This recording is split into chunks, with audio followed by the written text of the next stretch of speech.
दी जाएगी। साथियों, डीओपीटी का ओएम्स आपने सब पढ़े होंगे, सीनियरिटी कैसे फिक्स होती है। उसमें दिखाया गया कि जो डेट ऑफ ज्वाइनिंग से होगा उसी दिन से सीनियरिटी मिला जाएगा, बैक डेट से कभी सीनियरिटी नहीं देंगे। लेकिन अब सुप्रीम कोर्ट का एक जजमेंट आया, आप देख रहे होंगे उसमें इनकम टैक्स में, आप पढ़िए उसमें सुप्रीम कोर्ट का जजमेंट 27 नवंबर का, उसमें क्लियरली बोलता है 2008 का जो सर्कुलर है ये सिर्फ एक क्लैरिफिकेटरी सर्कुलर है, ये पुराना सर्कुलर को ओवररूल नहीं करता। उसमें उसका कहना है जो प्रोसेस एक बार स्टार्ट हो गया वो प्रोसेस भले ही 2-3 साल के बाद खत्म होता हो, लेकिन जिस दिन से वो नोटिफाई हुआ, वो एग्जाम हुआ, उस दिन से उनकी सीनियरिटी फिक्स होनी चाहिए। अगर डिपार्टमेंट प्रोसेस में टाइम लगाता है, आज हमें देखिए एक एग्जाम्पल के तौर पे मैं बताना चाहूंगा, 2001 में 99 का डीपीसी होने के बाद 2001 में एक प्रपोजल गया यूपीएससी में, उसमें ये कहा गया है कि बैलेंस वैकेंसी हमारे पास 152 है, इसका डीपीसी करिए। कोर्ट का डायरेक्शन था एक स्क्रीनिंग करो, डिप्लोमा ऑर्डर का आउटस्टैंडिंग को निकाल के डिग्री के साथ जोड़ के उनको भेजो, वो सब हो गया। जब डीपीसी होने जा रही थी, इलेक्ट्रिकल की हो गई, सिविल की होने जा रही थी, वहां पे हाईकोर्ट ने स्टे दे दिया। तो क्या हुआ, प्रोसेस 2001 में स्टार्ट हो गया, डीपीसी फिक्स भी हो गई, कुछ हो भी गया, कुछ होने जा रही थी, लेकिन एक जुडिशियल स्टे मिल गया है, कोर्ट से स्टे मिल गया है। अगर कल को वो स्टे वेकेट होता है, कोई जजमेंट आ जाता है, तो प्रोसेस 2001 से माना जाएगा या 2013 से माना जाएगा। ये बात सुप्रीम कोर्ट ने क्लियर किया है कि प्रोसेस अगर 2001 में स्टार्ट हो गया, 2001 का सीनियरिटी जरूर मिलना चाहिए। हम इस बात को भी लेके अब आगे बढ़ेंगे। हमारे बड़े भाइयों के साथ बहुत ज्यादा अन्याय किए जा रहा है। अब आप हमारे सामने देख रहे हैं, हम लोग सीनियरिटी लिस्ट बार बार रिवाइज की जाती है, और जब क्लास 1 वाला ऊपर आता है वो सीनियरिटी लिस्ट को इंप्लीमेंट किया जाता है, और जब हमारे साथी ऊपर आते हैं तो उसको कोई ना कोई रोड़ा लगा के रोक देते हैं। अब रही बात एग्जीक्यूटिव इंजीनियर के रेगुलराइजेशन की, 99 में जो प्रमोशन हुआ, अब 14 साल हो गया, 2013 में हम पहुंच गए, कोई डीपीसी अभी रेगुलर नहीं हुआ। और तो और 96 का रिक्रूटमेंट रूल 96 में लागू होने के बावजूद 16-17 साल होने के बाद भी एक भी डीपीसी रेगुलर नहीं हुआ, और रिक्रूटमेंट रूल चेंज हो गया, अब नया 2012 वाला रूल आ गया।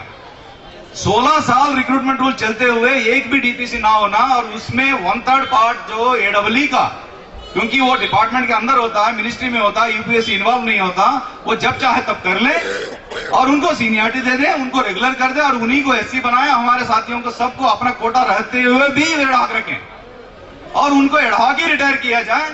और बहुत ज्यादा झगड़ा हम लोग कर लेते हैं, लास्ट टाइम जैसा हमने किया है, जब इनका प्रमोशन रोक दिया क्लास 1 का, तब जाके हमारे 40-45 लोगों को ये लोग एससी बनने के लिए जगह दे दिए और उनको इंस्टीट्यूट बनाया।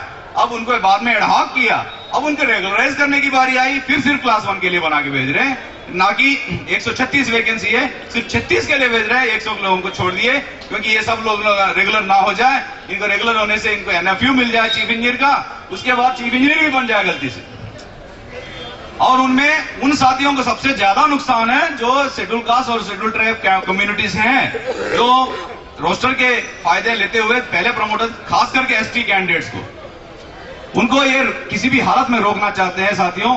इसलिए इन सब चीजों को लेकर लड़ना बहुत जरूरी है, और लड़ना है तो हमें एक विजन क्लियर रखना पड़ेगा, आगे की सोचनी पड़ेगी, ना कि हम एसीपी एमएसीपी और ये छोटे छोटे मुद्दों में लड़ते लड़ते हमारा समय जाया करें। साथियों, जो ऑर्गेनाइजेशन आज आपके सामने है, आपको बुलाई है, आज आपके सामने अपने व्यूज शेयर कर रहे हैं, यहां टोटल डेमोक्रेसी है। आप देखते हैं हमारा सीपीडब्ल्यूडी इंजीनियर एसोसिएशन का जो वेबसाइट है, उसका ब्लॉग देखिएंगे आप, रोज जनरल सेक्रेटरी के ऊपर जो है एलिगेशंस लगते हैं। कोई साथी कहता है ये लिख के क्यों नहीं दे रहा, कोई साथी कहता कैसे लिख के देगा, लेकिन इतना डेमोक्रेसी है, हर एक को देखने के लिए मौका मिलता है।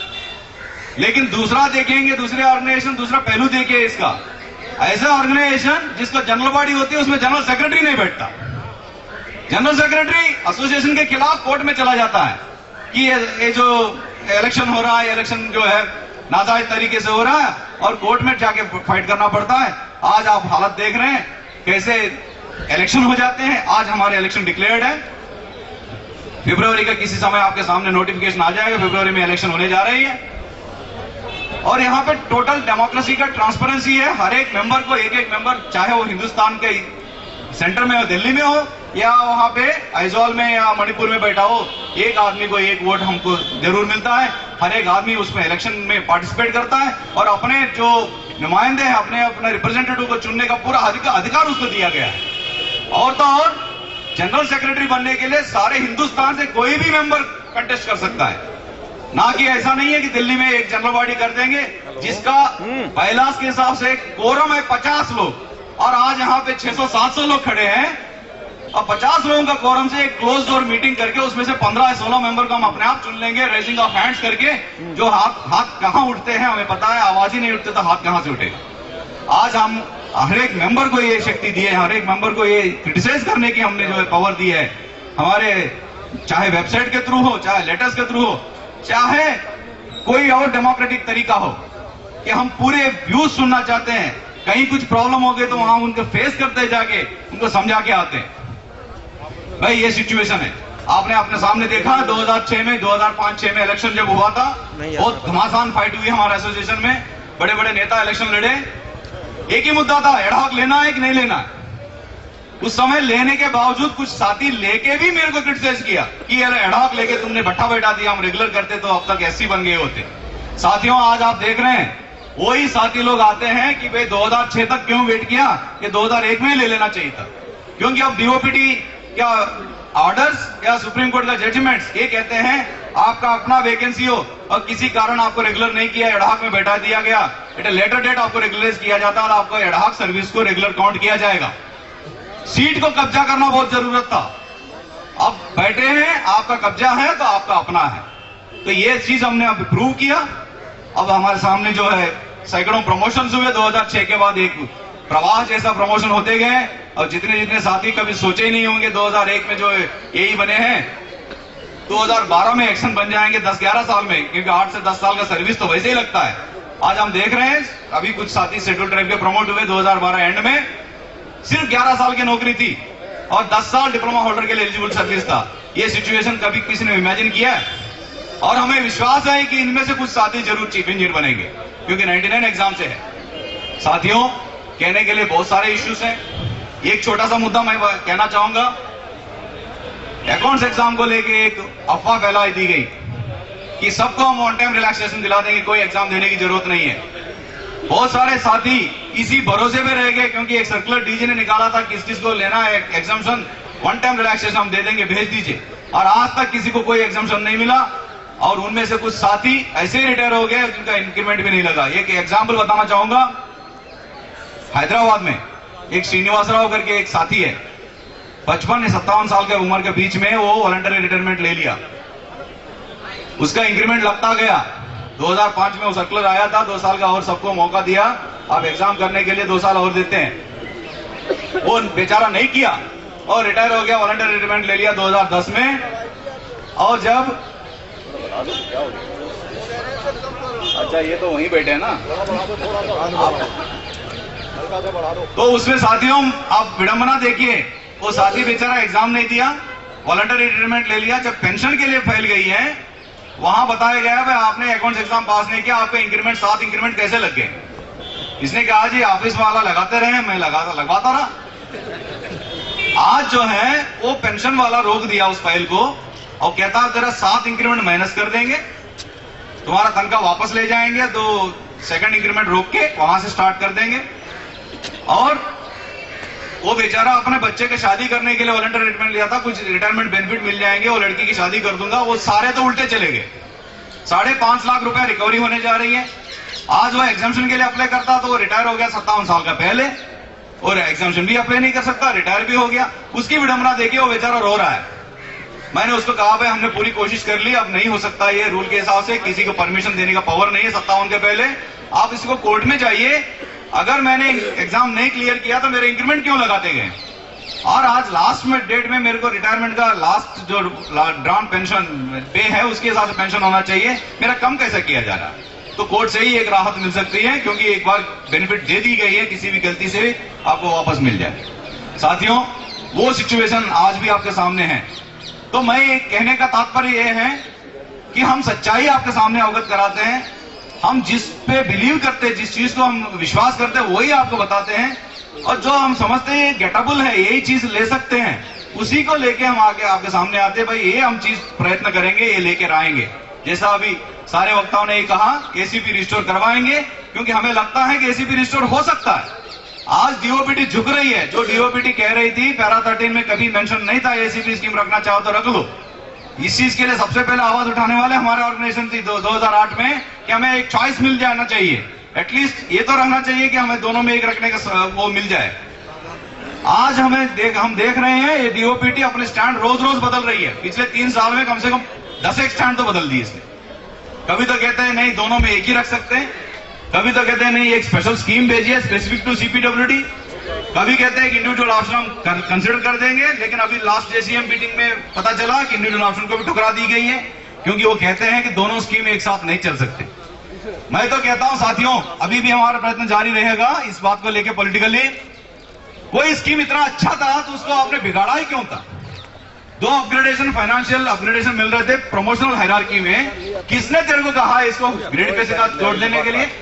और आपको ध्यान रहे पे कमिश्नर ने तो सिर्फ 2 ही अपग्रेडेशन बोला था इवन एमएससीपी में, ये 3 करने वाला तो कैबिनेट था, उसने 12-24 के बाद 2 अपग्रेडेशन नहीं बोला था, वो भी लेकिन ग्रेड पे हायरार्की में। अगर पे कमिश्नर की मानी जाती हम 4800 में रिटायर हो जाते, 4600 एक अपग्रेडेशन, 4800 दूसरा अपग्रेडेशन। लेकिन ये कैबिनेट ने चेंज किया, नहीं वो 3 करेंगे, 12-12 की जगह हम 10-10-30 में 10-20-30 में देंगे, उसमें जाके 5400 तक पहुंचा। लेकिन जो पहले 6600 ले रहे थे 2 अपग्रेडेशन में, अब 3 अपग्रेडेशन 5400 कर देंगे, ये बेटर स्कीम कैसा होगा? आज तक कोई भी गवर्नमेंट डिपार्टमेंट में या गवर्नमेंट का कोई भी पे कमीशन में ग्रांटेड बेनिफिट का विड्रॉ करते हुए पहली बार हम देख रहे हैं। किसी भी उसको जो शब्दों के हेरा फेरी में फंसा के कि हम सबको एक जैसा ही अपग्रेडेशन देना चाहते हैं, लेकिन सबको एक जैसा प्रमोशनल एवेन्यूज नहीं है। सीपीडब्ल्यूडी में 25 साल में बंदा जेई से यही नहीं बनता। आज भी जो बने होंगे 20 साल में या 18 साल में कुछ बने होंगे, ये सब लोग एडहॉक बने हैं, रेगुलर होंगे तो पता नहीं कब होंगे, इनका कोटा कब आएगा। तो साथियों, आपके अभी हाथ में अनुष्ठान भी आ रहे हैं, कुछ देर के बाद अच्छा डायरी भी दे रहे हैं। साथियों, इसका मतलब यह है कि अभी भाषण खत्म करने का टाइम आ गया, अब बहुत जल्दी जो है मैं एक हैंड ओवर करने जा रहा हूं। लेकिन एक बात ध्यान रहे, सबको हर चीज मिलने तक तो कम से कम बैठ जाइए, ऐसा ना कोई चीज छोड़ के जाएं। मिष्ठान भी खाइए, नमकीन भी खाइए, साथ में डायरी, वॉल कैलेंडर और एक डेस्क कैलेंडर, ये तीनों चीज आप जरूर लेके जाइए। और मैं चाहता हूं कि जितने साथी ये चीज लेके जा रहे हैं, कल से इनका ऑफिस में डेस्क कैलेंडर लगे डेस्क पे, और वॉल कैलेंडर घर में लगाएं या ऑफिस में लगाएं, जरूर लगाएं।